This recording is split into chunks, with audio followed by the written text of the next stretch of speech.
10 histoires d'horreur compilées.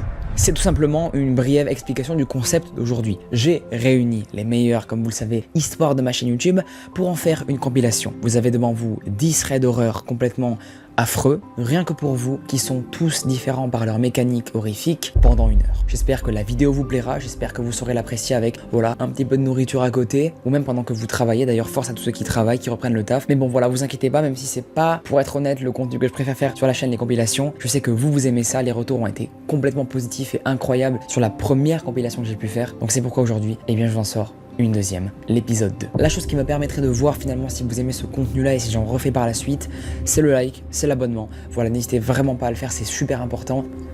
Bonne vidéo. La première histoire sera la plus courte, car je n'ai pas finalement envie de donner trop de crédit à ces personnes-là. Cette vidéo est juste là pour finalement divertir votre curiosité morbide, qu'on a tous finalement en tant qu'être humain, sans pour autant se faire du mal en allant chercher les vidéos qui, vous le verrez, seront concernés par cette histoire et particulièrement glauque. La première histoire, elle va parler de 2 malades mentaux qui se font appeler les fous de... C'est très dur à dire. C'est le nom qui est donné à 2 Ukrainiens qui ont été inculpés pour avoir assassiné plus de 21 personnes dans la ville du coup de... J'arrive pas à le dire, désolé. Entre le 25 juin et le 16 juillet 2007. Les auteurs des crimes se prénomment Viktor Sayenko et Igor Supromyuk, âgés au moment des faits de 19 ans. Ils ont filmé certains de leurs meurtres jusqu'à que les vidéos se retrouvent totalement en libre accès sur internet. Et j'y ai pu avoir accès. N'allez pas voir ces vidéos. Vraiment, je vous le déconseille. Pour vous mettre un peu de contexte, ces 2 adolescents, ils provenaient d'une ville assez pauvre en Ukraine. À l'âge de 16 ans, dites-vous que eux, ils ne pratiquaient pas d'activité sportive, ils n'allaient pas sur TikTok ou même sur YouTube, pas du tout.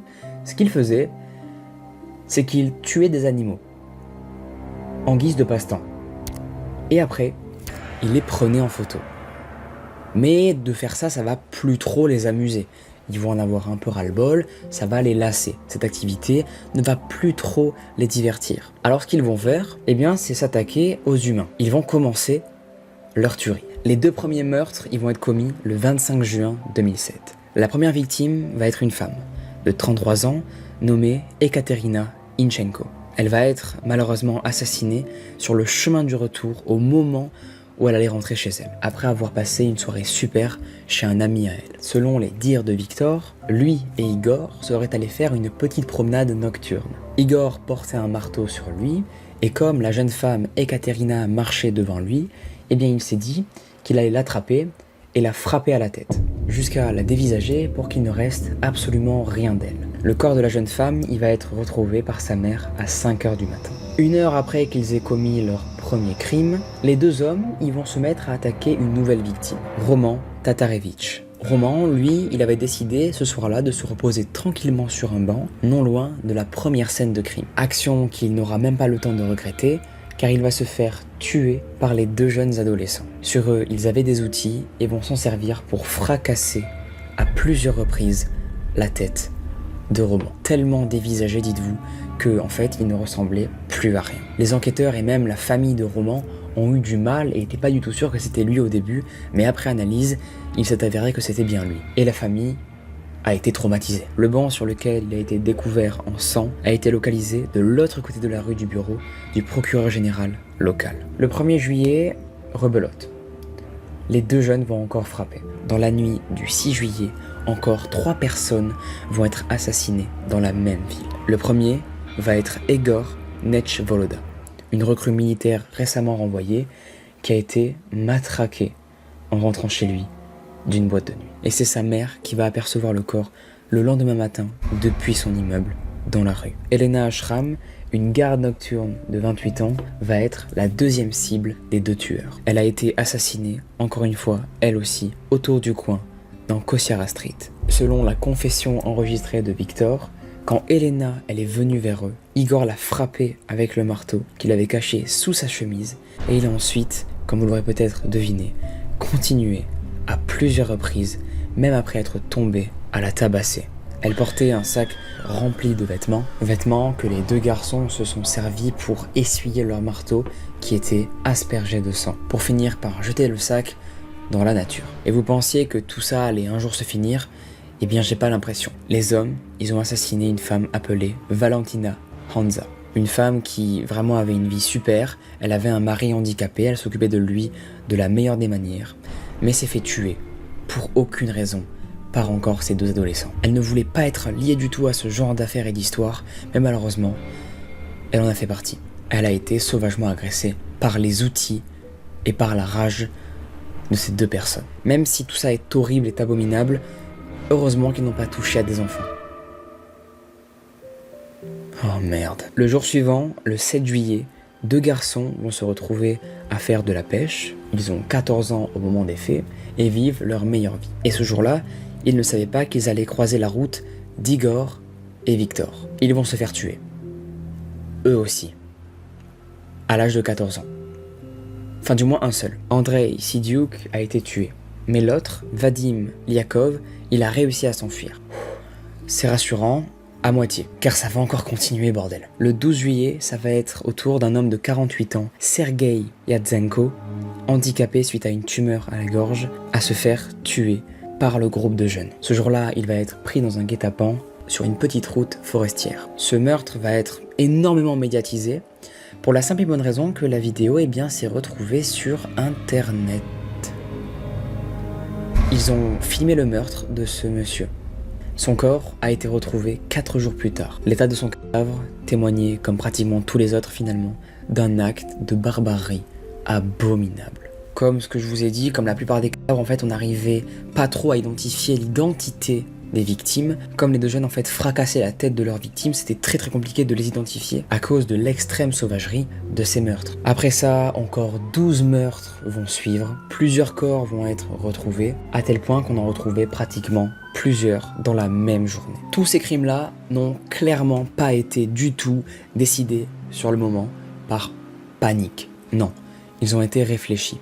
Les principales victimes, comme on peut d'ailleurs le remarquer, c'était souvent des personnes très vulnérables. Des femmes, des enfants, des personnes âgées, des sans-abri, des personnes handicapées et même parfois des personnes ivres. Ces deux jeunes-là ne s'attaquaient, comme on peut le constater, jamais à des personnes beaucoup plus fortes physiquement que eux. La plupart des victimes, ils vont remarquer que les objets utilisés pour ces tueries-là étaient souvent les mêmes. Des marteaux, des objets émoussés ou encore des barres de fer. Je n'ai pas précisé les détails des meurtres pour la simple et bonne raison que je vais le résumer maintenant et que aussi c'est très hardcore en fait. La plupart des victimes elles vont être mutilées comme vous l'aurez deviné, torturées et certains avaient même les yeux arrachés en étant encore en vie. Toutes les photos peuvent le témoigner, vous les aurez vues pendant cette histoire et je pense que j'ai même pas besoin de rentrer encore plus dans les détails pour vous montrer que les actes étaient totalement inhumains. Mais va arriver le 11 février 2009. Ça va être la libération pour tout le monde, pour toutes les familles qui ont vécu un enfer à l'annonce des meurtres de ces deux jeunes-là. Les 3 accusés, car oui en fait il y avait un complice dans tout ça, que je voulais vous dire juste après, vont être reconnus coupables. Sayenko, Igor et Victor ont été condamnés à l'emprisonnement à perpétuité et Alexander Hanza, un de leurs complices qui participait à quelques meurtres, va faire 9 ans de prison. C'est-à-dire logiquement que le gars est actuellement dehors. Après peut-être qu'entre temps il a récidivé et qu'il est retourné en prison, je n'ai pas l'info sous les yeux, je vais être honnête, mais waouh, c'est impensable. Je n'arrive pas à me dire que ça a arrivé. Malheureusement les vidéos et les photos me prouvent le contraire, et c'est tout simplement horrible. J'envoie toute ma force aux familles qui ont vécu tout ça, et bref, venez on passe à la prochaine histoire parce que c'est vachement... j'ai pas envie d'en parler plus quoi, c'est juste horrible et glauque. Très glauque. Erika, elle va nous raconter aujourd'hui une expérience qui l'a particulièrement traumatisée. Merci à elle, et je commence à vous la raconter du coup maintenant. Alors voilà, Erika, il faut savoir qu'elle a une meilleure amie, qu'on appellera Lison. Erika, elle va nous décrire que Lison, durant sa scolarité, durant la maternelle, c'était pas trop une bonne fréquentation. Voire la pire qu'elle aurait pu avoir. Elle lui en voulait très souvent pour des choses basiques et futiles. Erika, elle, qui est très sensible, ça la touchait, et donc elle s'excusait constamment, sans aucune raison. Même elle ne comprenait pas pourquoi elle s'excusait, mais elle faisait quand même. Lison, c'est la meilleure pote de Erika, mais ça ne l'a pas empêchée à la laisser seule, souvent dans la cour de récré, pour aucune raison. Lison va très souvent délaisser Erika, à tel point qu'elle en venait à pleurer pendant plusieurs jours. Mais malgré tout ça, Les filles vont quand même passer beaucoup de temps ensemble. Bon, plus chez Lison que chez Erika, car à cette époque-là, Erika préférait aller chez Lison car elle trouvait ses parents super cool. Elle avait vraiment une bonne affinité avec la famille de Lison. Et c'est super cool, comme elle nous le décrit. Ce n'était un secret pour personne à cette époque-là. Erika, pendant l'année de CP, elle était super forte en cours, à tel point que ses parents et ses professeurs l'ont fait passer en CM1, afin qu'elle se retrouve dans la même classe que Lison, car elle avait un an de plus qu'elle. On pourrait croire que c'est une coïncidence, mais en fait non. Erika vivait vraiment pour cette fille. Elle agissait en fonction de ce qu'elle voulait et lui disait que ce qu'elle voulait entendre. Une relation bien toxique, comme on les aime pas. Personne n'aime ça. Mais en plus de ça, Lison, elle était jamais satisfaite. Tout ce que faisait Erika, pour elle, était très mal. Ce qui a d'ailleurs donné pas mal d'embrouilles en message, mais aussi dans la vie réelle. Fait important que je place ici, les deux filles habitaient dans des rues perpendiculaires. Et vous verrez que ce détail-là, il aura son importance pour la suite de l'histoire. Et va arriver un fameux soir, comme à son habitude, Erika, elle va dormir chez sa meilleure pote, Lison. Vous l'aurez deviné. Et pour la je ne sais combienième de fois, elles vont, comme toutes ces soirées-là, parler d'amour. À cette époque-là, elles ont toutes les deux 11 et 12 ans et savaient très bien que toutes les deux aimaient les garçons, mais aussi les filles. Elles étaient en classe de 5e à cette époque-là. C'était donc logique pour elles de commencer à se poser ce genre de questions. Tout ça, s'était passé en décembre 2021. Enfin bref, elles vont discuter et Lison, elle va lui avouer qu'elle a un crush. Ce n'est pas un garçon, mais bien une fille. Une fille que ne connaîtra jamais Erika, car Lison n'a pas voulu lui dire. Et à son tour, Erika, elle va lui avouer qu'elle crush aussi sur une fille. Mais ce qu'elle ne savait pas à cette époque-là, c'est que Erika, crushait sur elle. Erika n'avait jamais été amoureuse d'une personne, mais Lison, c'était différent. Elle n'avait jamais ressenti quelque chose d'aussi fort pour une personne. Erika, elle va se lancer, elle va lui avouer ses sentiments qu'elle avait depuis tout ce temps envers elle, et Lison va lui répondre qu'elle s'en fiche littéralement d'elle. Que pour elle, ce n'était absolument pas du tout le cas et qu'elle crushait sur une de ses meilleures amies, mais tout sauf elle. Car évidemment, Erika ne faisait pas du tout partie de ses meilleures amies. Alors que pour elle, c'était sa meilleure amie. Enfin du moins, la seule amie qu'elle avait. Après que Erika ait annoncé cette nouvelle-là à Lison, bien sûr ça va la mettre hors d'elle, elle va commencer à péter un câble et va finir par se disputer contre Erika, lui disant qu'elle est tout simplement bizarre, en la rabaissant, etc. Et Erika, ça va la foutre super mal, vous l'aurez deviné, et elle va donc finir sa nuit en pleurant. À partir de ce jour-là, Erika elle va nous expliquer que Lison n'a plus du tout été la même avec elle. Elle est devenue très distante, froide, sans aucune raison. Dès que Erika lui demandait pourquoi elle réagissait comme ça, pourquoi elle était distante, là, Lison ne répondait pas qu'elle lui en voulait pour la soirée d'hier, mais bien qu'elle avait fait quelque chose d'horrible et qu'elle lui en voudrait toute sa vie si elle l'apprenait. Erika ne s'imaginait à aucun moment que les révélations qu'elle allait apprendre allaient marquer à tout jamais sa vie. Après 3 mois intenses de solitude à rester seule dans la cour du collège, Erika elle va recevoir un message de la part d'une personne. Cette personne, oui, c'est Lison. Erika avait réussi enfin à convaincre Lison, son ancienne meilleure copine qu'elle aimait tant, de lui raconter toute la vérité. Après que Erika ait un petit peu forcé, Lison lui a envoyé mot pour mot « J'ai failli te tuer ».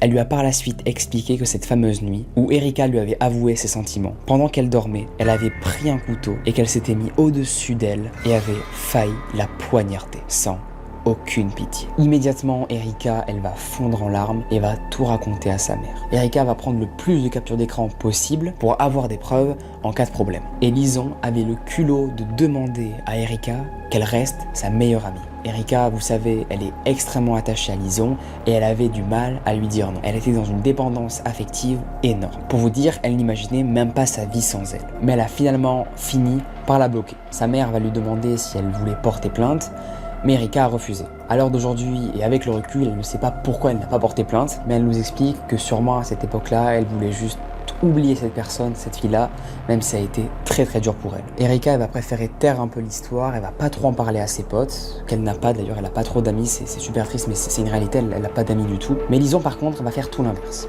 Elle va en parler à tout le monde de cette histoire-là. Toute la classe va être mise au courant de cette histoire. Et un mec d'ailleurs qui était homophobe a dit aux nouvelles amies qu'elle s'était fait récemment qu'elle parlait dans leur dos. Ce qui était totalement faux. C'était juste pour ruiner les nouvelles amitiés que venait de se faire Erika. Dites-vous que Erika actuellement est encore dans sa classe, elle est en 4e et comme c'est un petit collège, ils sont 13, c'est très petits, ils sont dans les mêmes cours pratiquement, le latin, hop, ils font ça pareil, et c'est tout simplement horrible quoi, horrible. Erika va essayer de s'en remettre comme elle peut, elle va même y arriver, mais va passer avant ça par une dépression d'environ 6 mois. Erika, au moment où elle écrit le post, il faut savoir que Lison lui a reparlé il y a quelques semaines de ça, en lui disant qu'elle était super heureuse qu'elle ne soit plus en colère contre elle. Elle était persuadée que Erika ne lui en voulait plus, mais ce qu'elle ne savait pas, c'est qu'elle se trompait. Elle lui a ensuite dit que de toute façon, si elle voulait la tuer, eh bien qu'elle pourrait, étant donné que Lison savait parfaitement et se souvenait surtout où habitait Erika. Les deux filles habitaient dans des rues perpendiculaires. Erika va finir par en parler à sa mère, lui raconter qu'elle vient littéralement de se faire menacer par la fille qui aurait pu totalement la tuer. En écoutant ça, sa mère va proposer à sa fille de porter plainte, mais encore une fois,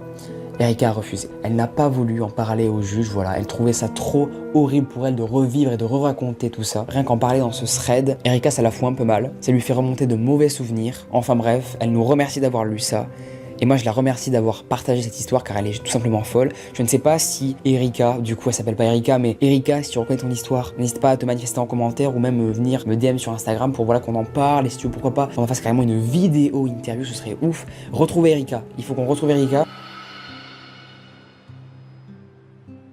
Ok, merci Léo pour ton histoire, ça y est, on est parti pour la troisième et c'est celle de Sandra. Et tout de suite, pour vous mettre dans le contexte, l'histoire se passe le 25 décembre 2012, donc en plein Noël. Ce jour-là, Sandra, ses grands frères et ses parents doivent aller chez leur grand-mère pour le fêter et on vous prévient, c'est très loin, c'est à peu près 20 mètres. Ah non, c'est pas une blague, c'est vraiment à 20 mètres, mais Sandra nous prévient, c'est une grande retardataire. Ses grands frères vont donc en avoir marre de l'attendre, ils vont aller chez sa grand-mère et ça va être pareil pour les parents qui en ont marre et qui vont s'y rendre aussi. Et d'ailleurs, petit détail, ses parents vont prendre les clés du garage, étant donné que la porte d'entrée est condamnée, il fallait passer par le garage pour sortir et pour rentrer, et Sandra n'avait qu'à claquer la porte du garage pour la fermer à clé. Sandra finit quand même par partir, sauf qu'elle a eu une merveilleuse idée, elle a mis ses talons alors que dehors il neige sévère. Il n'y a pas de sel, ça glisse à mort, bref c'était clairement pas la meilleure de ses idées. Et même si la maison de sa grand-mère se trouve à 20 mètres, il faut quand même faire un petit détour pour y accéder et donc passer par la rue. Bref, Sandra est en train de marcher, elle lutte pour ne pas tomber, elle fait de son mieux et au bout d'un moment alors qu'elle est en route, elle a le réflexe de regarder sur sa gauche. Et là, au calme, elle remarque sur sa gauche qu'il y a un homme qui est accroupi derrière le muret de son voisin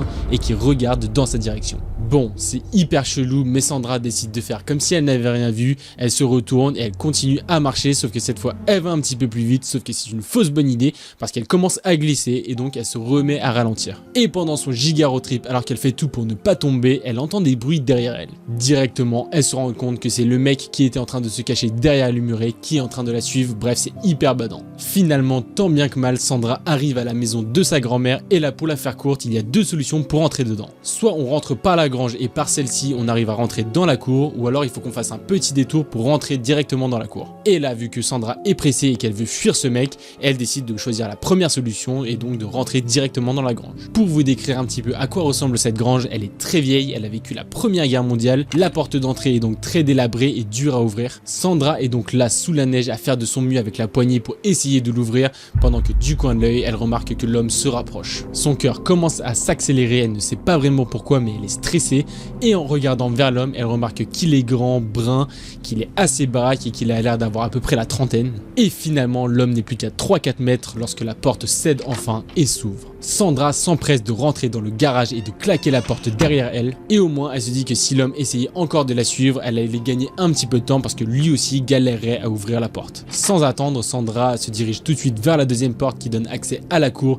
Et c'est en ouvrant cette porte qu'elle se retourne et qu'elle se rend compte que l'homme a réussi finalement à ouvrir la première porte, ce qui confirme ses mauvaises intentions. À ce moment-là, Sandra comprend une chose, c'est qu'elle doit courir le plus vite possible. Elle remarque que dans la neige, sa grand-mère avait déjà tracé un petit chemin, ce qui va l'éviter de galérer, et donc intérieurement, elle le remercie de tout son cœur. Et sans se retourner, elle se précipite le plus rapidement possible vers la maison, et enfin, elle y parvient. Sandra ferme la porte à clé derrière elle, et en se retournant, elle remarque que l'homme est sorti de la grange, qu'il est dehors et qu'il est maintenant en train de la fixer. Complètement hébétée par la situation et se demandant encore ce qui venait de se passer, sa mère se dirige vers elle avec un grand sourire en lui proposant de la charcuterie. Elle lui demande si ça va toute souriante, et Sandra, complètement paniquée, va quand même lui répondre que oui. Pendant toute la soirée, elle ne va pas arrêter de penser à cette histoire. Lorsqu'elle mange, elle y repense. Elle va même y penser lorsqu'elle joue à la DS. D'ailleurs, c'était pour ça qu'elle était en retard, c'est parce qu'elle voulait prendre sa DS. Et elle ne sait pas pourquoi, mais elle a un super mauvais feeling à propos de ce gars. Et en fait, sans surprise, comme on est dans un thread d'horreur, son instinct avait complètement raison. Parce que quelques mois après, alors qu'elle ne l'avait pas recroisé depuis, elle va voir son visage à la télé. Et tout simplement, dans le plus grand des calmes, la chaîne de télé va annoncer que l'homme avait pris quelques années de prison.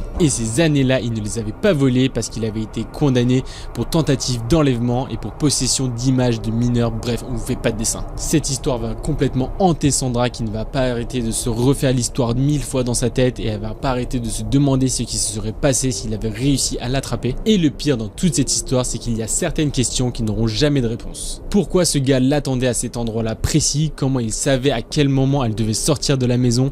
Est-ce que ce mec la connaissait? Bref, ces questions n'auront aucune réponse. Aujourd'hui, Sandra habite toujours au même endroit et elle nous dit malheureusement qu'elle a du mal à rester chez elle sans être à deux doigts de faire une crise d'angoisse. Du coup, depuis ses 12 ans, l'âge à laquelle s'est passée cette histoire, elle le conseille à tout le monde. Lorsqu'on est jeune, il faut absolument faire très attention lorsqu'on sort seul la nuit.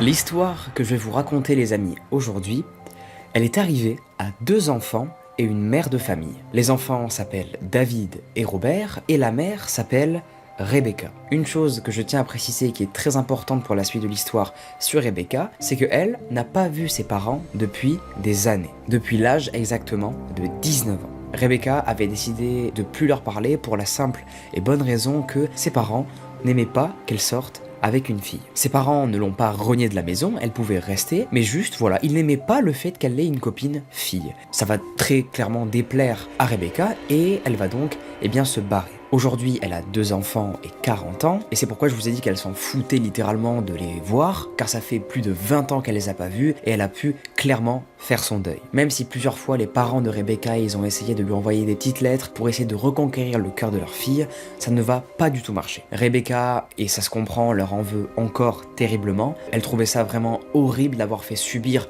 un tel jugement à une jeune femme de 19 ans, et c'est donc pourquoi elle ne répondait jamais à leurs messages. Et en réalité, c'est totalement compréhensible. Mais bon, malheureusement, qu'elle le veuille ou non, un jour, elle était dans l'obligation de les recontacter. Alors, là vous allez me dire pourquoi, et je vais vous expliquer. Rebecca, il faut savoir une deuxième chose, c'est qu'elle est comptable dans une entreprise. Entreprise qui lui obligeait à faire des stages. Ces stages se passaient souvent très loin de chez elle, et comme là elle était en galère de thunes, elle ne voulait pas les faire garder par une nounou qu'elle aurait dû payer, donc elle va se rediriger vers ses parents. Robert et David vont être mis au courant par Rebecca, leur mère, qu'ils vont tout simplement séjourner chez leurs grands-parents. Ils vont être super contents, ravis, car ils n'avaient jamais rencontré leurs grands-parents. Rebecca va donc se décider à envoyer un message à sa mère, chose qu'elle n'avait pas faite depuis très longtemps, et va donc lui demander naturellement si ses enfants peuvent venir à la maison. Pendant plus d'1 heure, Rebecca ne va avoir aucune réponse de sa mère, et va avoir la peur qu'elle est bloquée. Sauf que non. Après qu'elle ait pensé ça, quelques minutes vont s'écouler, et c'est à ce moment-là qu'elle va avoir une réponse de Loïs, sa mère. Loïs va répondre « yes ».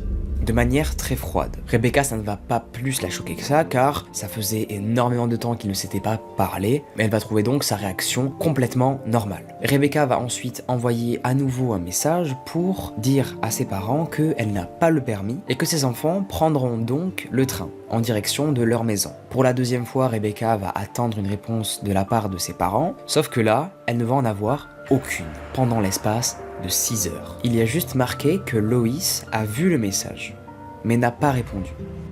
Rebecca, elle va trouver quand même cette réaction un peu bizarre, car de base, sa mère, elle ne répondait pas du tout froidement. Elle était connue pour répondre souvent avec des smileys ou faire des phrases belles, alors que là, c'était tout l'inverse. Mais bon, Rebecca, elle va préférer rester terre à terre avec tout ça, et va se dire que peut-être sa mère n'était pas dans un bon jour.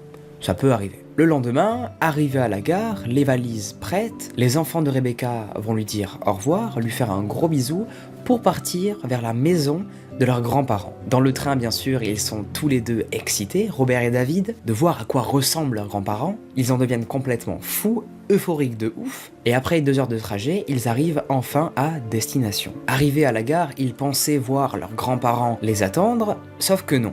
Il n'y a personne, ils vont attendre plusieurs minutes et on dirait que leurs grands-parents ne sont pas du tout au courant qu'aujourd'hui, c'était le jour où ils devaient arriver. Bon, ils se disent, c'est pas grave, on va donc prendre un bus qui nous amènera directement devant leur maison. Ils demandent donc l'adresse à leur mère, qui répond directement, et qui va être un peu vénère quand même contre ses parents, car elle va se dire, ok, ça commence super bien, ils font même pas déjà l'effort de venir chercher mes enfants à la gare. Elle va être vraiment remontée. Ils vont donc prendre un bus, tout se passe bien à ce niveau-là, et vont arriver devant la maison de leurs grands-parents. Ils vont donc toquer à la porte, et devinez quoi? Qui ouvre la porte? Leur grand-père. Et quelques secondes après, Loïs va arriver, leur grand-mère. Alors là, ça va être l'explosion de joie. Même si Robert et David ont dû prendre un bus pour venir jusqu'ici, ils étaient quand même super contents de voir enfin leurs grands-parents, qui avaient l'air super gentils. Sauf que l'ambiance va très vite devenir gênante pour Robert et David, qui vont remarquer que leur grand-père s'est fait caca dessus.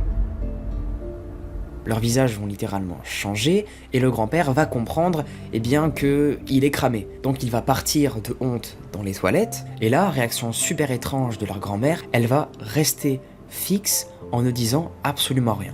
Comme si elle s'en foutait littéralement de ce qui venait de se passer. Mais quelques minutes après, elle va reprendre ses esprits en rigolant de manière très forte pour ensuite expliquer à Robert et David en fait que leur grand-père commence à se faire assez âgé et c'est très connu que les personnes âgées, malheureusement, reviennent à un stade au niveau hygiène comme les nourrissons et en viennent donc parfois à se chier dessus. Mais bon, en soi, ça ne va pas trop les choquer, comme ils sont assez bien éduqués et savent très bien que quand on vieillit, on a tendance par moment à se faire caca dessus. Après avoir passé donc une journée assez fatigante dans les transports, ils vont passer à table.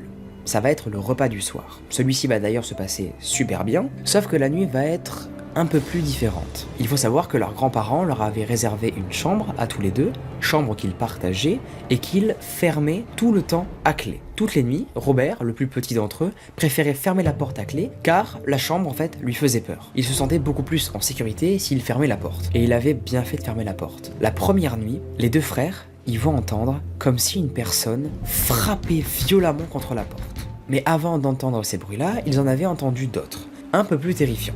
Ils vont entendre plusieurs fois une personne courir dans la maison, mais aussi le bruit d'une personne qui ouvrirait un tiroir. Là, ils vont trouver ça quand même super bizarre, ça va leur faire vraiment peur, et le lendemain, ils vont décider d'en parler à leurs grands-parents. Et c'est là où ça va commencer à devenir un petit peu flippant, car leurs deux grands-parents, ils vont pas du tout répondre. Ils ne vont absolument rien dire, comme si David ne leur avait jamais posé la question qu'il venait de poser juste à l'instant. Alors là, ça va le faire un peu bader, il va du coup redemander la question, et là, son grand-père va avoir un moment de lucidité, et va finir par rigoler et dire « Mais non, t'inquiète David, c'est sûrement les souris qui errent dans les couloirs de la maison, ne t'en fais pas. » Même si Robert et David, ils vont croire leur grand-père, ils vont quand même trouver que ça devient de plus en plus bizarre chez eux. Pour la simple et bonne raison que les autres soirs, il va se passer exactement le même événement que le soir précédent. Ils vont à nouveau entendre comme si quelqu'un frappait sur leur porte. Mais bon, c'est devenu leur quotidien, ils se sont habitués à ces bruits-là toutes les nuits et n'ont pas cherché à comprendre par quoi cela était causé. Avouez, on aurait tous fait ça, on serait resté dans le déni le plus total possible. Même si tout ça devenait de moins en moins flippant pour eux comme ils s'étaient habitués, ils vont quand même préférer le lendemain appeler leur mère, qu'ils n'avaient pas vue depuis quelques jours maintenant. David, le plus grand, va donc décider d'appeler leur mère en FaceTime pour prendre de ses nouvelles et aussi pour raconter un peu tous les trucs bizarres que font papy et mamie, et aussi des bruits flippants qu'ils entendent la nuit. Et leur mère, en FaceTime avec eux, va tout simplement leur dire qu'ils ont dû imaginer tout ça, ou qu'il y a forcément une explication derrière tous ces bruits. Et que c'est peut-être le fait de ne pas être à la maison, de ne pas être totalement en sécurité, qui les met dans un état comme ça. Et au même moment, le plus petit des deux, Robert, va voir à la fenêtre ses grands-parents dans le jardin. Alors du coup, Robert va taper l'épaule de son frère et va dire « Regarde, y a papy-mamie dehors, montre-la à maman, ça lui fera plaisir, ça fait longtemps qu'elle ne les a pas vus. » C'est ce que va donc faire David, il va montrer en tournant la caméra de son téléphone vers le jardin les grands-parents qui sont en train de marcher, sauf que là, Robert et David, ils vont remarquer que Rebecca, leur mère, est en train de se décomposer littéralement. Son visage commence à devenir de plus en plus fermé. Donc là, David, il va demander à sa mère « Maman, qu'est-ce qu'il y a? Il y a un problème ?» Et là, elle va dire une phrase qui va glacer le sang à David et Robert. « Mes fils, vous allez m'écouter à partir de maintenant, car les personnes qui sont dans le jardin, ce ne sont absolument pas vos grands-parents. »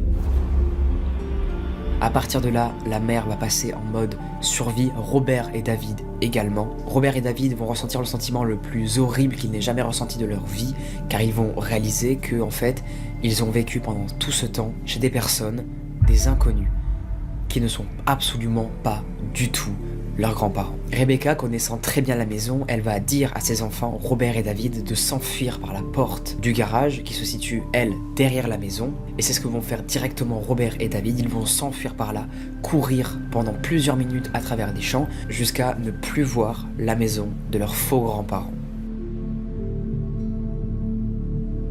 Ils sont donc en sécurité et Rebecca, la mère, va décider d'appeler la police. Les policiers vont réagir très vite et vont se rendre directement devant la maison d'enfance de Rebecca et vont constater quelque chose d'assez flippant. Il n'y a plus personne dans la maison. La maison est vide et les personnes qu'il y avait avant, les faux grands-parents, sont désormais introuvables. Robert et David, eux, sont actuellement très loin de la maison, mais vont quand même réussir à discerner les gyrophares bleus et rouges de la police, qui vont directement les rassurer, et c'est pourquoi d'ailleurs ça les a directement donné envie de se diriger vers eux, dans le but d'être encore plus en sécurité. Après que les deux enfants aient rejoint les policiers, ça va être au tour de Rebecca, la maman. Elle va directement prendre ses enfants dans les bras et va pleurer toutes les larmes de son corps pendant plusieurs minutes, car elle a eu la plus grosse peur de sa vie. Après que tout le monde se soit retrouvé, les policiers vont décider d'entrer dans la maison, et c'est là où ils vont découvrir des choses, écoutez-moi bien, qui sont complètement invraisemblables. Les policiers, ils vont découvrir au sous-sol, dans un des toilettes qui était hors service, les corps des vrais parents de Rebecca, qui étaient en train de pourrir, on le suppose, depuis plusieurs années. Ils étaient littéralement décomposés et étaient en train de se faire manger par des insectes. Mais ce n'est pas la seule chose perturbante qu'ont découvert les policiers. Après avoir checké toutes les pièces de la maison, ils vont remarquer qu'il y a pas mal de caméras de surveillance. Caméras de surveillance qui ont été regardées par les analystes, et ils ont remarqué, en regardant les jours précédents qui avaient été filmés, que les enfants, ils avaient couru un énorme risque. Les bruits qu'ils avaient entendus, en fait, c'était la femme qui se levait pendant la nuit, qui prenait un couteau dans un tiroir de la cuisine, qui courait après vers leur chambre, et qui finissait par taper contre la porte. Cette personne-là faisait à ce moment-là sûrement une crise de schizophrénie. Et comment les policiers savent ça? Les policiers, en faisant leurs recherches, ils vont apprendre, grâce à l'hôpital psychiatrique situé à quelques kilomètres de la maison de Rebecca, que ces deux personnes-là étaient en réalité avant internées en hôpital psychiatrique, mais qu'elles s'étaient échappées il y a des années, à cause d'une erreur de la sécurité de l'hôpital qui n'était pas super bien surveillée, et c'est ce qui a donc entraîné la mort des parents de Rebecca. Car juste après, ces deux patients sont allés chez les parents de Rebecca et ont pris leur maison, dans le but de faire croire que c'était leur maison. La fin de ce thread d'horreur est extrêmement tragique, surtout pour Rebecca, qui a littéralement dans ce thread perdu ses parents, mais heureusement que tout ça est faux.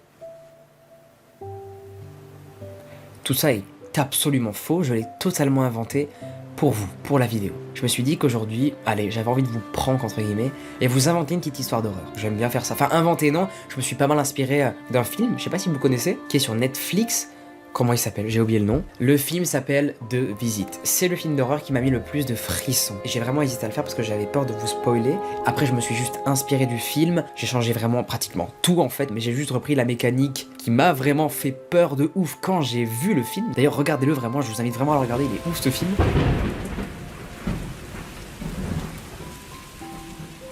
Ce qui est cool avec le prochain témoignage qui est arrivé à Marine du coup, c'est qu'on a des photos à l'appui. Elle a pris en photo le lieu où il lui est arrivé quelque chose de très flippant et je vais vous le raconter tout de suite. Je te remercie par avance de lire ce message et de prendre le temps de faire connaissance de mon récit. Eh bien Marine, avec grand plaisir. Depuis toute petite, j'ai l'habitude avec mes parents de partir en vacances ou en week-end en camping-car. Nous partons régulièrement dès que l'occasion se présente à nous. Depuis 2 ans consécutifs, pendant les vacances d'hiver, nous nous rendions au même endroit. Je préfère ne pas dire précisément où cela se situe pour ne pas affoler les personnes qui pourraient connaître les lieux. Nous étions donc dans une petite station de ski dans le massif central sur un parking pour camping-car, juste à côté d'un camping à quelques minutes à pied du centre-ville dans une sorte de cuve. Au pied du terrain coulait une rivière. Pour sortir de cette cuve, il fallait monter sur le pont qui emmenait sur une gare ancienne, abandonnée, qui sert maintenant de dépôt pour les bus qui emmènent jusqu'aux stations de ski bien plus haut que le visage. De l'autre côté du pont, en contrebas, dans un sens juxtaposé au terrain de camping, mais aussi séparé par le pont, se trouvait une esplanade. Esplanade grande, recouverte de neige, tout le temps déserte. Nous avons un chien et comme chaque matin, je me chargeais d'aller le promener dans cet espace. Les seules personnes qui pouvaient s'y rendre sont celles du camping ou de l'aire camping-car pour promener leurs animaux. Et il y a une maison abandonnée que je n'ai jamais vue ouverte. Et ce détail, je pense qu'il sera très important pour la suite. Elle nous le dit pas, mais je pense personnellement. De toute façon, je n'avais jamais vu personne ici quand je m'y rendais. Sauf ce jour-là, l'an dernier, il y avait quelque chose. Il faisait froid et il y avait de la neige. Et je voyais que la porte était ouverte. Et de la vapeur d'eau s'en échappait en énormes volutes. Devant, une voiture citadine était garée. Je me suis d'abord demandé directement comment elle était arrivée ici. Puis, je ne me suis pas attardé sur ce détail, voyant ce que j'avais en face de moi. Quelque chose était attaché par les pieds au plafond de la maison, attaché par des chaînes de métal. La chose était complètement en lambeaux, méconnaissable, un amas de chair, le physique d'un cadavre.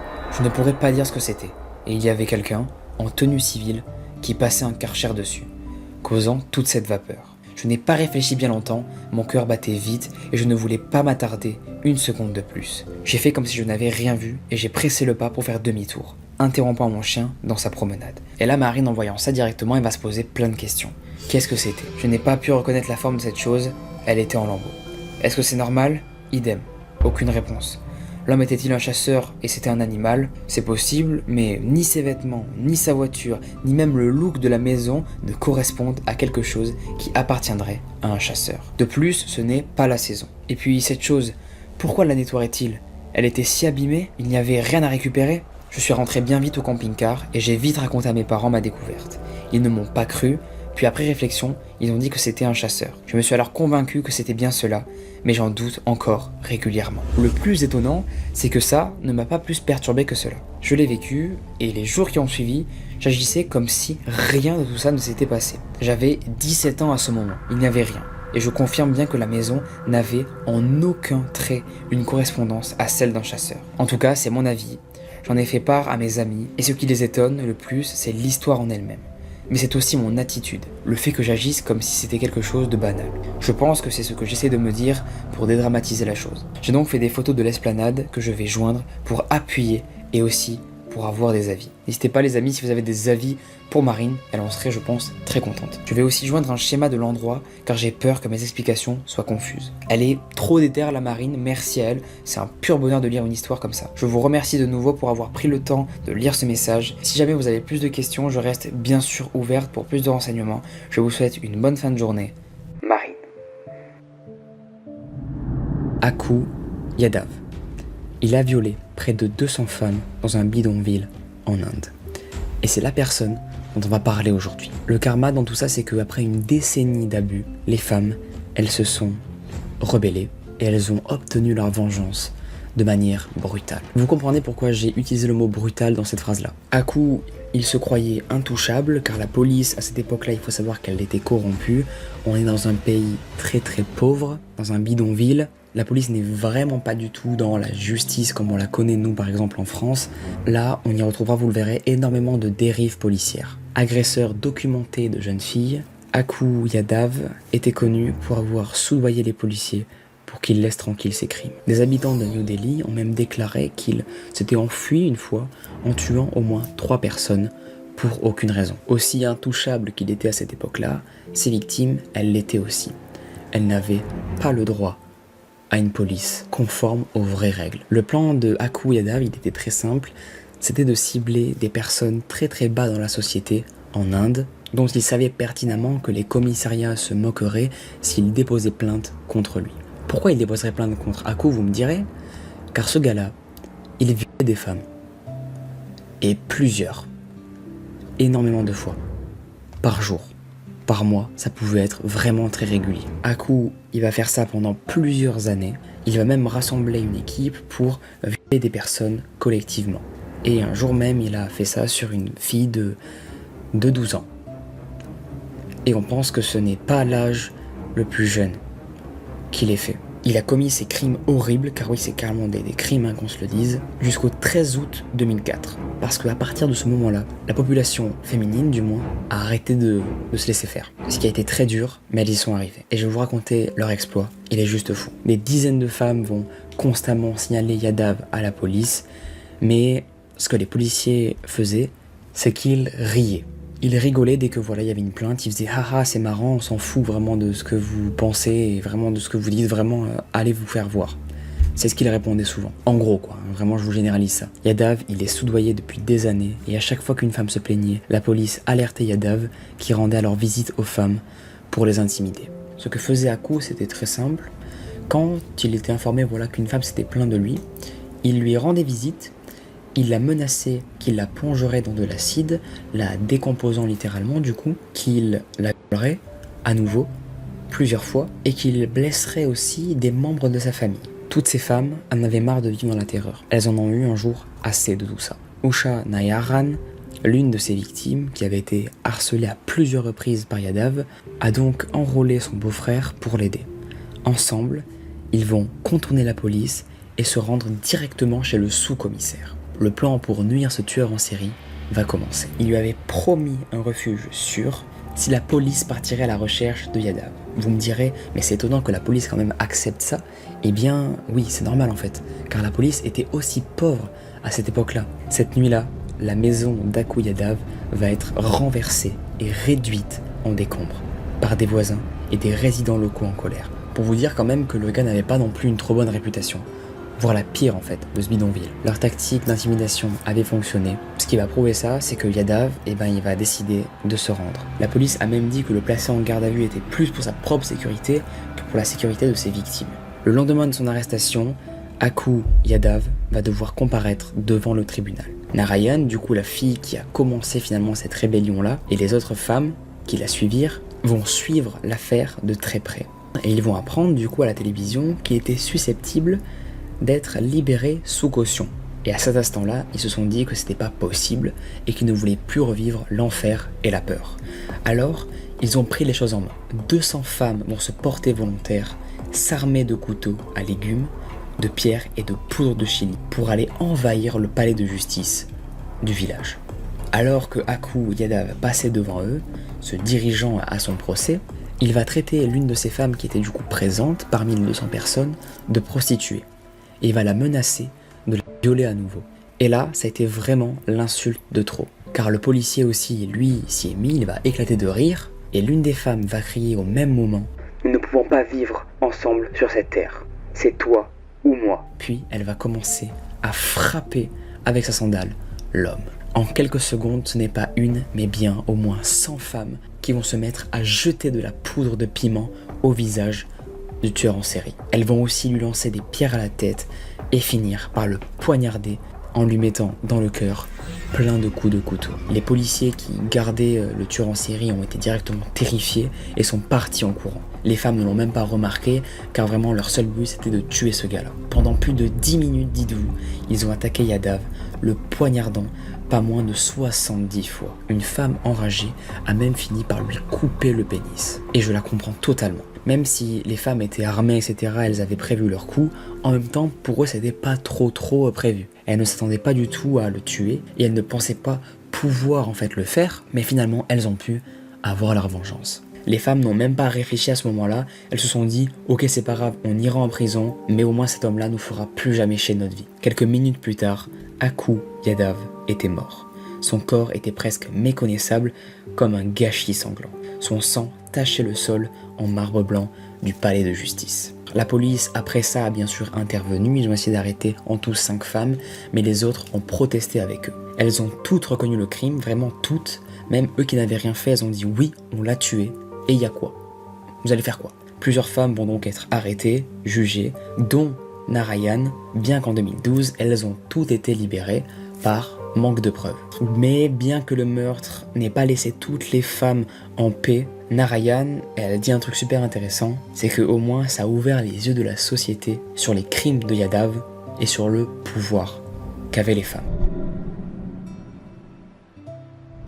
Vers la fin de l'année 2012, notre histoire débute. Alors qu'il revenait de faire des courses, 2 colocataires, Joseph Birch, un étudiant âgé de 20 ans, et le peintre Storitus Charan-Labous, 34 ans, découvrirent quelque chose. De pas ouf en fait, pas si ouf que ça, c'est un miroir. Miroir qui était disposé en bas de leur immeuble sur la pelouse. Les 2 colocataires, en voyant ça, ils vont trouver ça un petit peu bizarre qu'un miroir reste là comme ça, et ils vont donc supposer qu'il est abandonné. Les deux colocataires vont donc demander au propriétaire s'ils peuvent prendre ce bien-là, et à leur plus grande surprise, il va leur répondre « pas de souci ».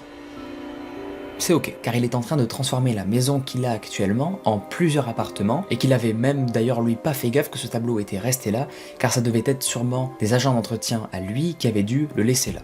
Vu que apparemment le propriétaire semblait vouloir s'en séparer définitivement, il va leur répondre « c'est pour vous, prenez-le, ça a fait plaisir les gars ». Joseph et Sotirius vont être super contents de savoir qu'ils ont obtenu ce miroir, car chez eux ils n'avaient pas de miroir et en voulaient un depuis assez longtemps, et donc voilà, ça va être la petite bonne nouvelle de la journée.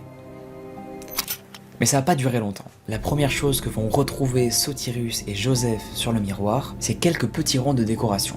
Et ça, dans chaque coin du miroir. Il semblait aussi y avoir de légères marques d'ongles, ce qui va laisser directement penser aux deux colocataires que ce miroir, il a eu un passé un petit peu chelou. Pour vous décrire ce miroir, déjà il était très grand et il avait un style victorien. Ce tableau, ils vont tellement le trouver beau qu'ils vont le mettre au-dessus d'un radiateur. C'est pas le meilleur moyen de mettre en valeur cette beauté, mais pourquoi pas? Et à partir du moment où ils ont décidé de mettre le tableau juste au-dessus du radiateur, c'est à partir de là que les événements très étranges ont commencé à se produire. La plupart des événements vont être inexplicables. Ils vont remarquer que les conduits d'eau devenaient de plus en plus bruyants, que les lignes téléphoniques se montraient de plus en plus brusques et capricieuses, et que le radiateur sur lequel était posé le miroir avait tout simplement cessé de fonctionner. Pour on ne sait quelle raison, très bizarre car cela n'était jamais arrivé auparavant. Un autre jour aussi, ils vont se réveiller avec une horrible douleur qu'ils n'avaient jamais eue aussi auparavant, traversant chaque partie de leur corps. Puis brusquement, cette douleur, elle est partie, aussi vite qu'elle est arrivée. Ce phénomène, oui, s'est reproduit plusieurs fois sur Joseph et Sotirius, à tel point qu'ils ont pensé à un moment donné que des gens faisaient du vaudou sur eux. Au début, ils vont nier le fait que c'est potentiellement ce miroir-là qui cause tout ça chez eux, mais vont très vite réaliser que ça ne peut plus continuer comme ça et qu'il faut faire quelque chose. Ils ne vont pas avoir le réflexe de littéralement le dégager de la maison, pas du tout, ils vont le repeindre. Espérant donner une nouvelle jeunesse à ce miroir, il va décider, Sotirius, de le repeindre en gris alors que celui-ci, au début, était noir. C'est la pire idée qu'ils aient pu faire. Ils pensaient en faisant ça traquer les mauvaises ondes, sauf que ça a fait tout l'inverse. Celles-ci se sont décuplées. Joseph et Sotirius étaient arrivés à un stade, quand ils se trouvaient dans leur appartement, les deux hommes étaient inexplicablement envahis par un sentiment horrible de catastrophe, comme si quelque chose de terrible était sur le point de se produire. Après qu'ils aient changé la putain de couleur de ce tableau, ils ont commencé à faire des cauchemars, à se sentir pratiquement tout le temps épuisés pour aucune raison, et même à plusieurs reprises, ils ne pouvaient même pas se lever de leur lit, tellement que leur corps était faible, comme si quelqu'un prenait l'énergie de nos deux colocataires pour la transformer en des actions tout simplement mauvaises. Ils ressentaient le niveau d'épuisement d'un sportif de haut niveau après une course alors qu'ils n'avaient même pas bougé de leur lit. Pour vous dire, c'était très bizarre. Et bizarrement, quand ils sortaient de leur appartement, instantanément, ils se sentaient beaucoup mieux. Mais aussitôt, lorsqu'ils rentraient chez eux, bam, ça le refaisait, ils étaient mal de ouf. Cette impression de malaise revenait, et cette angoisse permanente qu'ils avaient continuait encore.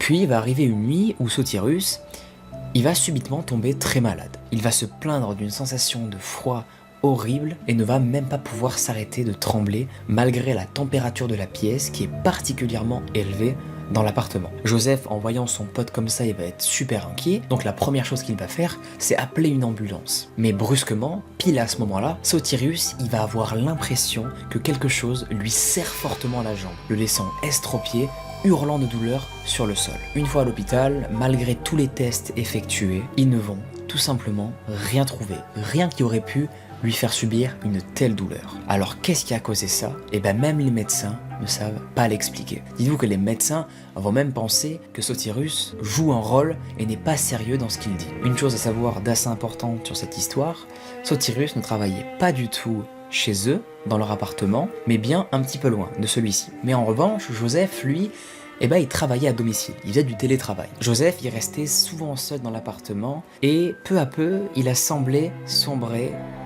dans la paranoïa. Mais ce n'est pas pour autant que Sotirus ne va pas ressentir, hors de chez lui-même, quelque chose de très bizarre. Il va avoir l'impression pratiquement tout le temps d'être observé, comme si une chose le suivait régulièrement. Joseph, le fait d'être seul, il va un peu mal le vivre. Il va être extrêmement anxieux, à tel point que quand il va aller voir un médecin, celui-ci va directement lui prescrire des antidépresseurs. Les antidépresseurs, ils vont être assez efficaces sur lui, ça va l'apaiser, sauf que ça ne va pas empêcher à Joseph à vivre des événements très troublants, encore une fois, dans son appartement. Et vous allez voir que ça va être encore plus hard à force d'avancer dans la vidéo. Ainsi soulagé et apaisé, Joseph, ce n'est que à ce moment-là qu'il va remarquer plein de choses étranges qui se passaient autour de lui, des choses auxquelles il n'avait pas prêté attention du tout. Il va remarquer petit à petit que les téléphones et les clés de leur appartement disparaissaient de manière assez régulière. Un matin, il a même entendu un bruit très fort, comme une sorte de détonation, dans sa salle de bain. Il est donc allé voir, et là il a vu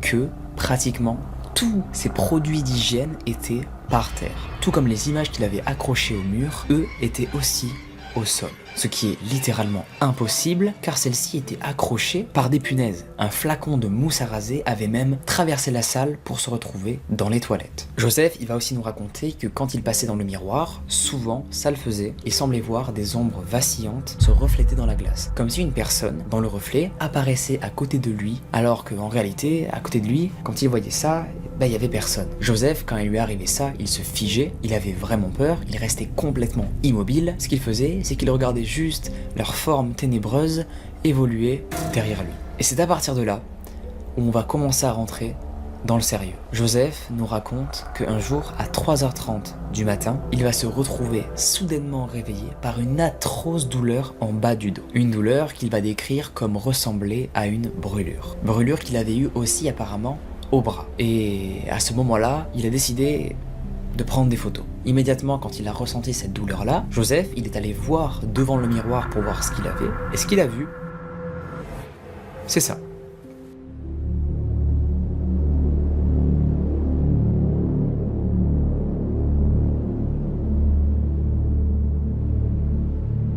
Joseph, il va être persuadé à ce moment-là que ce n'est pas lui qui a fait ça, qui se l'est fait lui-même, car c'est impossible, comme il avait les ongles très courts. Alors comme il va se dire ça, il va décider de regarder pour voir si dans son appart, à disposition, dans la zone où il aurait pu aller, il y a des objets pointus qui auraient pu causer ces brûlures. Sauf qu'il ne va rien trouver, vous l'aurez deviné. Jusque-là, Joseph n'avait jamais trop eu peur de ce miroir, il n'avait jamais été très superstitieux, mais maintenant, quand il passait devant celui-ci, il avait une chair de poule indescriptible et son ventre, dites-vous, se tordait, comme s'il voyait devant lui la pire peur de sa vie. Imaginez-vous un truc que vous détestez, un truc qui vous angoisse profondément, eh bien, dites-vous que c'est ce qu'il ressentait devant ce miroir, Joseph. Et c'est horrible en vrai.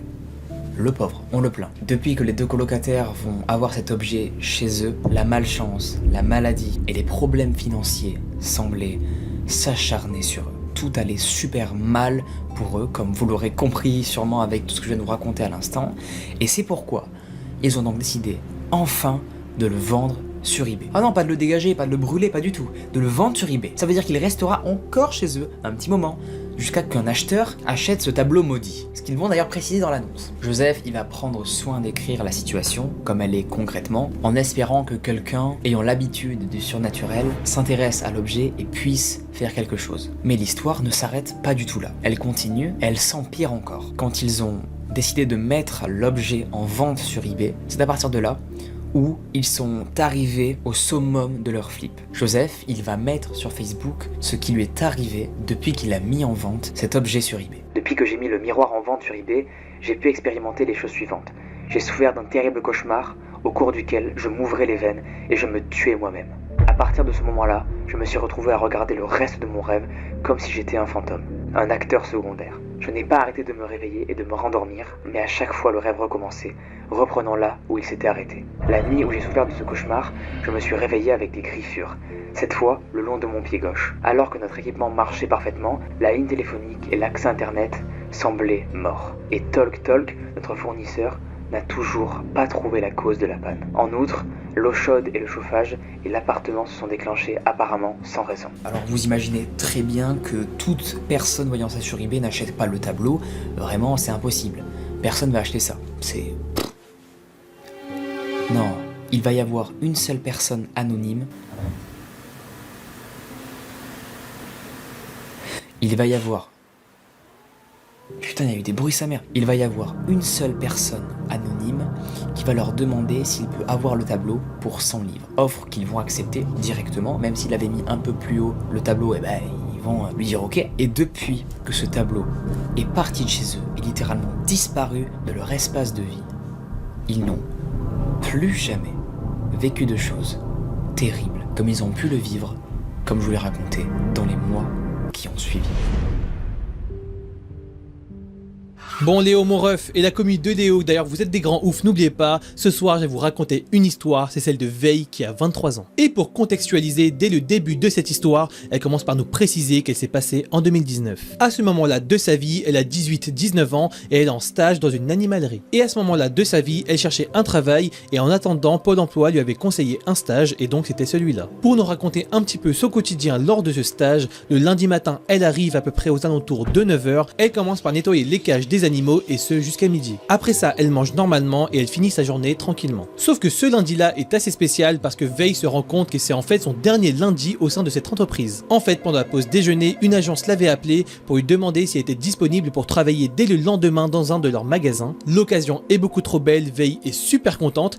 Du coup, elle va directement prévenir son employeur à l'animalerie, lui dire que le lendemain, elle ne sera plus là parce qu'elle va travailler autre part et lui dit que c'est complètement ok, qu'il n'y a aucun souci et que clairement, il lui souhaite le meilleur. Vei est super contente et super excitée à l'idée de démarrer un nouveau boulot. Du coup, clairement, pendant toute la soirée, elle ne fait que y penser et le lendemain, elle s'y rend et elle commence sa journée. Et les premiers jours se passent super bien, elle est bien accueillie, elle commence à apprendre un petit peu les ficelles du métier, bref, elle vit sa meilleure vie. Et finalement, jeudi arrive, elle fait la rencontre de Thomas, qui lui aussi a été contacté par l'agence pour démarrer le boulot aujourd'hui. Vei et Thomas sont un petit peu dans la même situation, ils ont été contactés de la même manière, par la même agence, et les deux sont débutants, du coup ils vont être formés un petit peu ensemble, et donc amenés à passer du temps ensemble, et Vei nous le dit, à travers ses premiers jours, le contact ne passe pas super bien, et elle n'aime pas vraiment Thomas. C'est un espèce de feeling qui lui est coincé au fond de la gorge, elle ne sait pas trop l'expliquer, en soi il n'est pas super méchant, mais elle a vraiment l'impression que c'est le genre de cas à qui on ne peut pas faire confiance. Mais bon, après tout, ça reste un collègue, il faut entretenir des liens professionnels, du coup elle va essayer de passer outre ça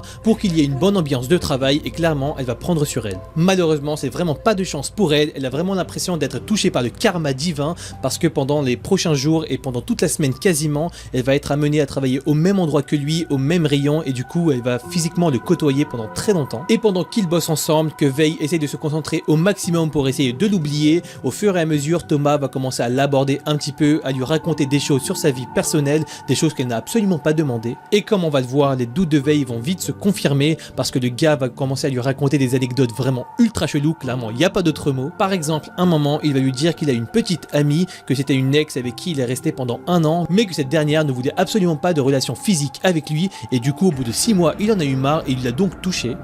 On vous rassure, on est tout aussi surpris que vous et que Vei d'ailleurs qui va lui tirer une tronche vraiment bizarre et bien méritée. En tout cas, ça nous aide tous à cerner le gars, on voit très bien de quel genre de personnage il s'agit et vous allez voir, ce n'est même que le début. Parce que les jours d'après, il va directement s'en prendre à Vei et on vous prévient, ça devient un petit peu bizarre et même carrément chelou parce que en passant à côté d'elle, il va essayer de la frôler un petit peu, de lui faire des attouchements, de poser une main sur ses fesses et à chaque fois que ça arrive, Vei ne sait pas vraiment comment réagir, elle essaye de minimiser un petit peu ce qui s'est passé, peut-être parce qu'elle a pas envie de s'avouer que c'était vraiment grave. Mais bon, ça la saoule de plus en plus et en même temps on la comprend parce que c'est vraiment pas normal ce genre de situation. D'ailleurs, si ça vous arrive, n'hésitez pas à en parler à votre patron et à votre entourage en général.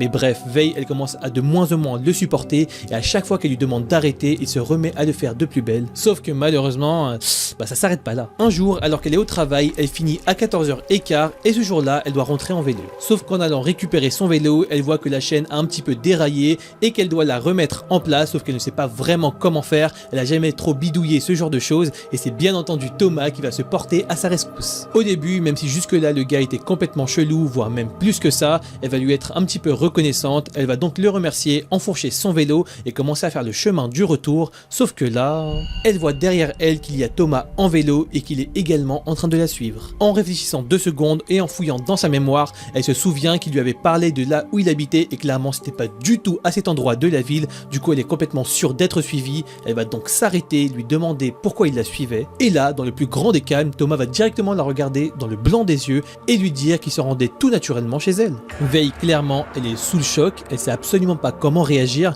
elle va simplement lui dire les premiers mots qui lui passent par la tête, lui dire qu'il ne peut pas faire ça, qu'il doit absolument rentrer chez lui et que ce n'était pas possible en fait. Mais là, Thomas, c'est un bon gros forceur comme on les déteste bien dans les threads d'horreur, et complètement détaché, il va lui dire que bah non, il allait venir chez elle et qu'ils allaient même faire des choses ensemble, bref, où on fait pas de dessin, sinon Léo tu vas être démonétisé. Complètement paniqué et ne sachant pas trop quoi faire, Veille va simplement retourner sur son vélo, elle voit que Thomas n'est absolument pas ouvert à la discussion et que quoi qu'il arrive, il comptait la suivre. Mais heureusement pour elle, à ce même moment, elle entend le téléphone de Thomas qui se met à sonner et elle profite donc de l'occasion pour se mettre à pédaler à fond pour essayer de le semer. Et finalement, au bout de quelques minutes à pédaler à fond, elle se rend compte qu'elle a réussi. Veille rentre finalement chez elle et après ça, la routine continue. C'est un petit peu bizarre, mais Veille devait certainement être sous le choc. Elle devait encore une fois être en train de minimiser la dangerosité et la gravité des faits parce qu'elle ne va parler à personne de cet incident, de ses attouchements, et d'ailleurs ces derniers vont continuer au boulot. Et c'est finalement le dernier jour de son contrat, au bout des 2 semaines qui se sont écoulées dans ce magasin, qu'elle va voir une collègue à elle pour lui parler de la situation sans toutefois citer Thomas et lui demander si c'était normal qu'elle subisse ces attouchements. Et c'est tout à fait normal, sa collègue est complètement scandalisée, tout simplement. Elle va lui dire que c'était certainement Thomas dont elle parlait parce que de toute façon ils étaient tout le temps ensemble et qu'il lui avait également toujours semblé chelou. À ce moment-là, Veille est quand même super stressée, elle a très peur des conséquences qui pourraient retomber sur Thomas et donc sur elle s'il apprenait qu'elle l'avait en quelque sorte dénoncé, et la collègue de Veille va lui dire de l'attendre ici le temps qu'elle en parle à sa supérieure, et c'est à ce moment-là, sous la pression et sous la peur, que cette dernière se met à faire une crise d'angoisse. Et malheureusement, on n'aura pas vraiment de fin mot de cette histoire, on ne sait pas vraiment ce qui est arrivé à Thomas, quelle peine il a eu, s'il en a eu une. Tout ce qu'on sait, c'est que Veille ne l'a jamais recroisé ni aujourd'hui ni après dans sa vie, et d'ailleurs tant mieux pour elle, parce qu'on ne souhaite à personne de croiser ce genre de gars. Par contre, c'est la fin de cette histoire, on vous souhaite plutôt de croiser des beaux gosses comme Léo, d'ailleurs on te laisse la parole. George Karl Tenzler, il va naître le 8 février 1877 à Dresde, en Allemagne. Et notre George, pendant toute sa jeunesse, il va avoir une sorte de lubie. Il va prétendre qu'il est visité régulièrement par l'esprit de l'un de ses ancêtres, la comtesse Anna Constantia von Kossel. Celle-ci, elle lui apparaissait indifféremment en Allemagne ou lors de ses brefs séjours en Italie. Et cette comtesse, qu'est-ce qu'elle lui aurait dit? Eh bien que la femme qu'il aurait, son véritable amour, serait une femme brune à la beauté exotique. Gardez cette information-là car vous verrez, elle sera assez importante pour la suite de l'histoire. Karl, il va voyager d'Inde en Australie, où il va acheter de l'équipement ainsi plusieurs bateaux qui lui permettra de se familiariser avec les conditions météorologiques et maritimes locales. Et peu de temps après, il va découvrir une passion. Il va s'intéresser de fou à l'ingénierie et les travaux électriques et va se porter même acquéreur d'un certain nombre de choses, parmi lesquelles une île dans le Pacifique. Et au moment où il venait de commencer la construction d'un avion transatlantique, la guerre va arriver. Boum, ça va éclater et va emmener les autorités militaires britanniques à l'enfermer dans un camp de prisonniers pour des raisons de sécurité. À la fin de la guerre, tous les captifs vont être échangés contre des prisonniers de guerre et envoyés en Hollande. Et Karl, il va subir malheureusement le même sort que les autres, mais va être quand même à un moment libéré et va se mettre directement à la recherche de sa mère, qu'il n'avait pas vue et entendue depuis 1914. Et la chance lui sourit car il va la retrouver saine et sauve. Arrive le début des années 1920 où il va épouser Doris Anna Schaeffer.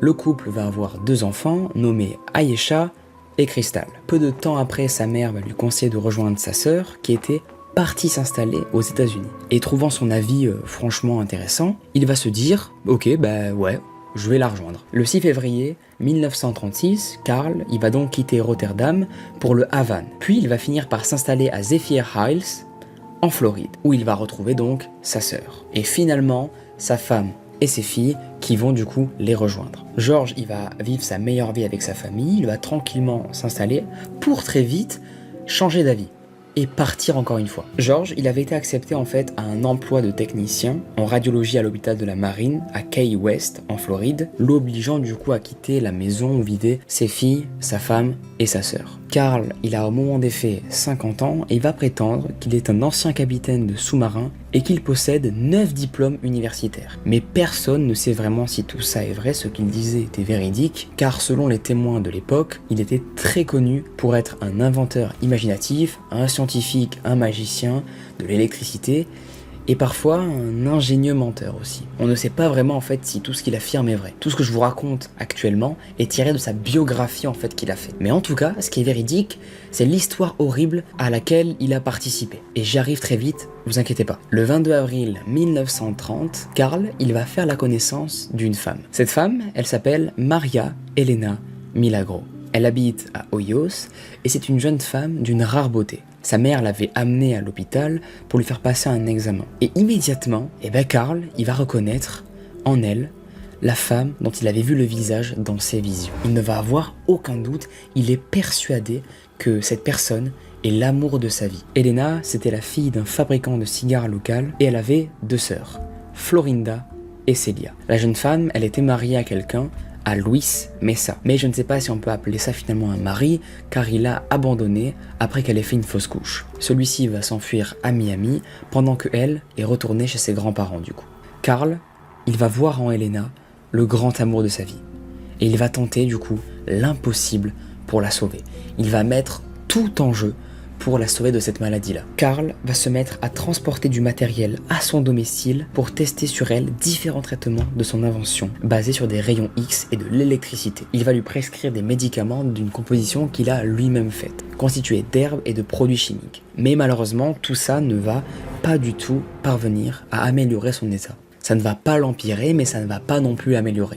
Elle va rester au même stade, ce qui va pas mal attrister Karl. Karl, il va vraiment s'occuper d'elle à fond, il va y mettre tout son cœur, mais aussi parallèlement à ça, lui prouver qu'il a énormément de sentiments pour lui, il va lui montrer qu'il a de l'affection de 1000 manières, il va la couvrir de cadeaux, la couvrir de bijoux, de vêtements, et va même lui dire concrètement « je suis amoureux de toi ».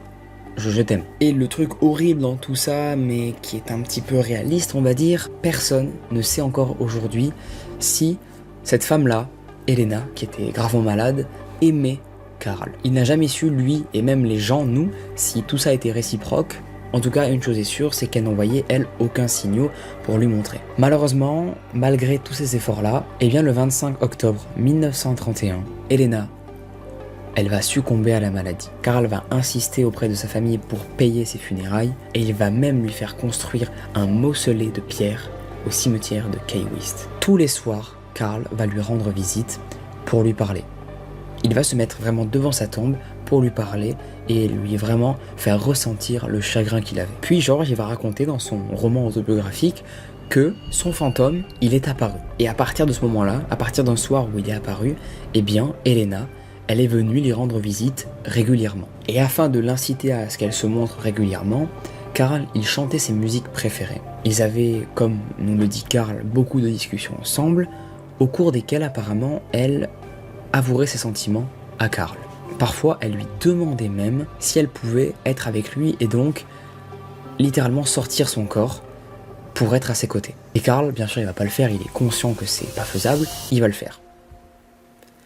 Il va la déterrer et l'emmener chez lui. Un soir d'avril 1933, Karl, il va se glisser discrètement dans le cimetière, sortir le corps de sa bien-aimée du mausolée et le transporta jusqu'à son domicile. Karl, à cette époque-là, il avait perdu son travail, mais il avait quand même acheté à côté du cimetière une cabane dans laquelle du coup il a emmené le cadavre de sa compagne, qui n'est pas sa compagne, qui est sa compagne finalement fictive. Car oui, Karl, on le suppose, et c'est même sûr, est dans une autre réalité, la sienne. Il invente tout. Ce qui va nous faire remarquer ça, c'est qu'il va se donner à fond, il va s'efforcer de redonner l'apparence initiale de Elena. On rappelle qu'elle était morte depuis 2 ans. Il va rattacher ses os avec des cordes de piano et des cintres. Il va déposer des yeux de verre dans ses globes oculaires et remplacer sa peau décomposée par de la soie trempée dans de la cire et du plâtre de Paris. Et comme la plupart de ses cheveux ils étaient tous tombés, il va fabriquer une perruque avec ce que la mère d'Elena lui avait donné peu après son enterrement. Et il va finir par remplir son abdomen et sa poitrine de chiffon. Après ça, il va lui mettre des bijoux autour du cou, il va l'asperger de parfum, la désinfecter bien sûr en mettant des agents conservateurs, autant pour masquer l'odeur immonde qu'il y avait dans son appartement. Karl, il va vivre avec cette poupée très macabre qui va lui donner du coup l'illusion qu'Elena est toujours en vie avec lui. Il va passer toutes ses journées à parler avec elle, à jouer, il va souvent lui chanter des musiques, et quand le soir arrivait, il la déposait tranquillement sur le grand lit, au voilage blanc, et se couchait à ses côtés. Comme si cette poupée en fait existait et qu'il devait s'en occuper. C'est très triste, c'est super triste. Mais tout ça ne va pas durer éternellement. En octobre 1940, Florinda, la sœur de Helena, elle va entendre des rumeurs qui disent que Karl, un ancien pote à Helena, dort avec le corps exhumé de sa sœur. Elle va se rendre donc à son domicile afin de se faire son propre avis, et elle va être choquée, littéralement abasourdie, car c'est vrai, elle va voir le corps de sa sœur en poupée. Florinda, quand elle a aperçu l'horrible caricature de sa sœur, elle va directement prévenir les autorités locales. Karl Tenzler fut alors arrêté et accusé de provocation et sépulture et d'enlèvement de corps sans aucune autorisation. Comme personne n'était vraiment sûr de son état mental à ce moment-là, tout le monde le pensait fou, ils vont quand même élaborer un entretien avec un psychologue, juger pour voir si son état est normal finalement. Et oui, apparemment il était totalement lucide et conscient, il savait ce qu'il faisait, il n'était pas fou, juste peut-être trop amoureux et dans son monde, et donc il va être apte à avoir un procès. Le 9 octobre 1940, une audience préliminaire se tint au palais de justice de Key West, où Karl va donc devoir répondre aux accusations portées contre lui, mais peu de temps après, les charges vont être abandonnées et il va être libéré. Car il y a un délai, comme vous le savez, en justice de prescription. Si tu as commis par exemple un crime il y a 6 ans, il y a prescription et t'as rien quoi. Là c'est le cas, comme ça faisait tant d'années qu'il faisait ça, il n'y a rien eu, le crime a expiré. Et du coup, vous allez me dire, le corps d'Helena, il est devenu quoi? Eh bien il va être exposé. Le corps va être exposé dans un funérarium afin que tout le monde puisse le voir. Il va être animé par une morbide curiosité de 6800 personnes. Plusieurs personnes vont se rendre à l'exposition pour voir cette chose et les gens vont être pour la plupart terrifiés. Je n'ai jamais été capable d'oublier cette vision. Elle ne ressemblait même plus à un être humain. Tant de reconstruction et de décrépitude, c'était la chose la plus effrayante que j'ai jamais vue. Son visage était d'un blanc douteux qui ressemblait plus à celui d'un mannequin de cire qu'au visage d'une femme. Et elle avait d'horribles yeux de verre, noirs et fixes. Je rêve encore de ce spectacle. Helena, elle va donc finir par être enterrée, même si elle est exposée, elle va quand même retrouver sa place et être enterrée dans le cimetière de Key West, dans une tombe anonyme pour éviter que, du coup, Karl revienne et que le problème se répète. Et d'une surprenante manière, il y a beaucoup de personnes qui vont avoir de la peine de fou pour Karl. Ils vont en fait trouver que c'était un excentrique romantique et qu'il en fait faisait pas exprès de faire tout ça. Karl ne va pas pour autant se laisser faire, on lui a confisqué le corps de sa bien-aimée, il va dire non, moi je suis pas d'accord moi. Donc il va confectionner un masque mortuaire pour créer une nouvelle effigie grandeur nature d'Helena et vivre jusqu'à la fin de sa vie. Car oui, le 3 juillet 1952, Karl, il va décéder. Son corps va être découvert sur le sol de sa maison, 3 semaines après sa mort. Et c'est la fin de l'histoire triste et à la fois très glauque de Karl Tenzler. Elle est horrible cette histoire parce qu'en fait on est entre la sympathie pour ce gars et à la fois on est en mode mais mec mais pourquoi tu fais ça, faut vraiment pas faire ça. Il y a d'autres moyens de régler finalement un deuil, même si on est amoureux finalement de la personne, il faut vraiment pas faire ce genre de choses. C'est très irrespectueux pour la personne qui est décédée, car en plus tu n'étais même pas sûr qu'elle t'aime. Après c'est vraiment des problèmes je pense psychologiques, même s'il a été identifié comme quelqu'un d'apte, je pense qu'il y avait quand même un petit problème, même si c'est pas méchant, je veux pas être méchant, mais voilà, je pense qu'il y avait un petit problème et je pense qu'il y a eu peut-être une erreur médicale à ce niveau-là. Enfin bref, on n'est pas là pour juger, on n'est pas les avocats, mais en tout cas, histoire horrible, j'espère qu'elle vous aura plu et on passe du coup à la prochaine. Le deuxième événement assez chelou qui m'est arrivé, c'est encore à cause d'une vidéo, figurez-vous, et c'est quand j'ai voulu commander une poupée hantée. J'ai voulu, comme le grand JD, comme j'étais super fan à l'époque de ces vidéos, et encore toujours, commander une poupée soi-disant hantée. Alors moi, j'y croyais pas du tout, mais je me suis dit pour la vidéo ça peut être cool et tout, de lire l'avis qu'il a sur eBay, puis après de la commander, et ensuite pour la tester en vidéo. Rien ne se passe en vidéo, il n'y a rien de bizarre qui se passe, absolument rien, juste je le déballe, c'est cool, ça fait un petit contenu sympa, et ça s'arrête là. Sauf que quelques temps plus tard, il se passe des trucs un petit peu bizarres. Cette poupée-là, je vais la laisser dans ma chambre, dans le carton où elle était emballée, au tout début. Et dans ce carton-là, d'ailleurs, il faut savoir qu'il y avait un mot. Je vous avoue que j'ai pas du tout pris au sérieux ce qu'il y avait marqué sur cette lettre. Pour moi, c'était du pipeau pour rendre le truc beaucoup plus crédible. Mais vraiment, j'y croyais absolument pas, quoi. Jusqu'au jour où, dans ma chambre, il a commencé à se passer des trucs vachement bizarres. Ces choses-là, c'est tout simplement que mes lumières ont commencé, souvent, fréquemment, à s'activer tout seul, pour aucune raison. Même ça m'arrivait souvent, je posais des questions et en fait ces lumières-là me répondaient. Je devenais fou, hein, vraiment, je devenais complètement fou, mais des fois ça marchait et c'est ça qui me faisait un peu bader en fait. Alors après du coup j'en ai parlé à mon père s'il pouvait régler ce problème-là, car en fait ces bugs-là se passaient que dans ma chambre. Bien sûr après que je lui ai dit ça, il a essayé de régler ce problème-là, mais encore quelques jours après, bam, ça a recommencé. Les lumières, elles clignotaient encore toutes seules. Et les gars, donc il se passe un truc un peu chaud avec cette lumière-là, c'est qu'en fait, l'autre marche très bien, on peut le voir là-bas, mais elle marche pas du tout, enfin je sais pas, elle fait des trucs bizarres. What, mais putain, mais mec, mais... Et tout le temps, ça le refaisait, jusqu'au jour où ma poupée, je décide de la mettre hors de ma chambre. Je l'avais mis entre ma fenêtre et mes volets. Il y avait, vous savez, un petit espace. Les gens, eux, souvent mettent des chaussures, des pots de fleurs, leurs doigts qu'ils ont au préalable coupés. Non, personne ne fait ça. Et bien non, moi, je mettais ma poupée hantée que j'avais achetée sur eBay. Donc voilà, je la mets et tout, ça se passe super bien. Bref, le lendemain, je me réveille et tout, et je vous assure que cette poupée n'avait pas bougé. Je l'avais bien laissée dans le carton entre ma fenêtre et mon volet. Sauf que quand je me réveille, ma mère me dit qu'elle a retrouvé la poupée déchiquetée dans le jardin.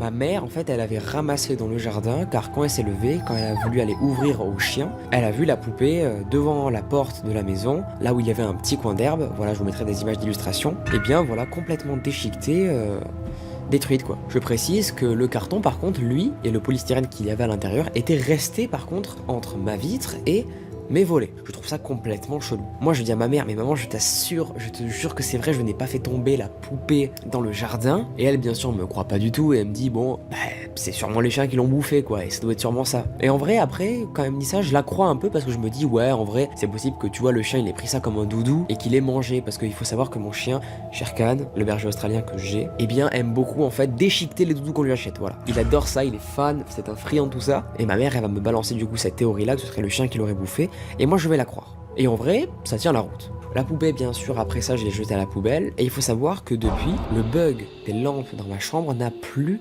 jamais eu lieu. Et ça, je trouve ça fou. Par contre, encore, aujourd'hui, là où était avant notre cuisine et notre poubelle par la même occasion, des fois la lumière, elle clignote. Elle clignote. Et ça, je trouve ça fou.